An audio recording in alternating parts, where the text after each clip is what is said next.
তাহলে ঈশান নামাজ যদি আমি জামাতে পড়ি আর ফজরের নিয়ত করে যদি আমি ঘুমায়া যাই, সওয়াব দেওয়ার মালিক কে? দুনিয়ার কোনো মানুষ না। নবীজি বলেছেন তাহাজ্জুদের সব সে পাবে, সারা রাত দাঁড়িয়ে দাঁড়িয়ে নামাজের সব সে পাবে। আর আপনি ঈশান নামাজ পড়ে যখন শুইবেন, আপনি তো বিছানায় টান টান হয়ে শুয়ে গেলেন, নাকের ডাক 7 হর্সের স্যালো মেশিনও ফেল, মশা ঘরে থাকতে ভয় পায়, নাকের ডাকে মনে করে ভূমিকম্প উঠছে, আছে না? আপনি তো ঘুমাইতেছেন, আপনার কোনো খবর নেই।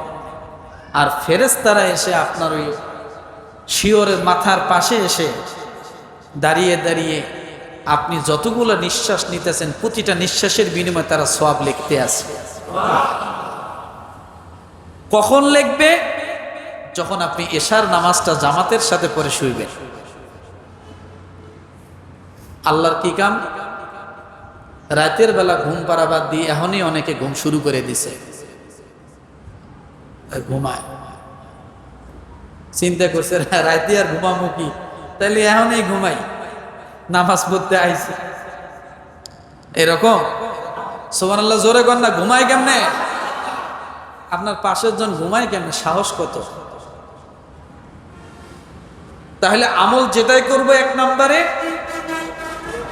নিয়মিত করতে হবে, সেটা অল্প আমল হোক, কথাটা কি বুঝাইতে পারছি? ছোট আমল হোক, সেটা যেন আপনার জীবনীতে অভ্যস্ত অবস্থায় থাকে। পারবো? এরপরে আর আপনি যদি সেটা নিয়মিত না করেন তাহলে কি হবে জানেন? এই রমাদানটা কিন্তু আপনার জন্য হেদায়াত ছিল। কি ছিল বলেন তো? রমাদানটা কি ছিল?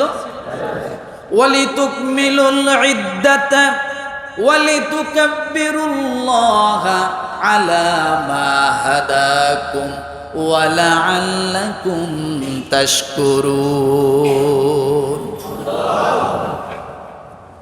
পুরো রমাদানটা আপনার জন্য হেদায়াত ছিল। এখন আপনি সে হেদায়াত পাওয়ার পরে, হেদায়াতটা কি ছিল?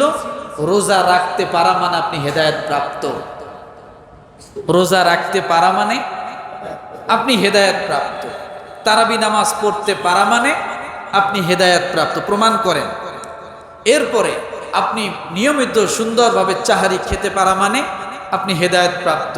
আপনি নিজে ইফতারি করেছেন, অন্যকে ইফতারি করাইছেন, আপনি হেদায়াত প্রাপ্ত। আপনি সদকাতুল ফিতর দিতে পারছেন, আপনি হেদায়েত প্রাপ্ত। সর্বশেষ আপনি সবে কদর পেয়েছেন, আপনি হেদায়েত প্রাপ্ত। আপনি ইতিকাফের আমলের সাথে শরীক থাকতে পারেন না কিন্তু দোয়া করতে পারছেন, আপনি হেদায়েত প্রাপ্ত। সর্বশেষ আপনি ঈদের সালাতটা জামাতের সাথে আদায় করতে পারছেন, আপনি হেদায়েত প্রাপ্ত। এখন এই হেদায়েত প্রাপ্ত হওয়ার পরে সে হেদায়েতটা ধরে রাখার দায়িত্ব কার? আমার না অন্য কারো? আমার।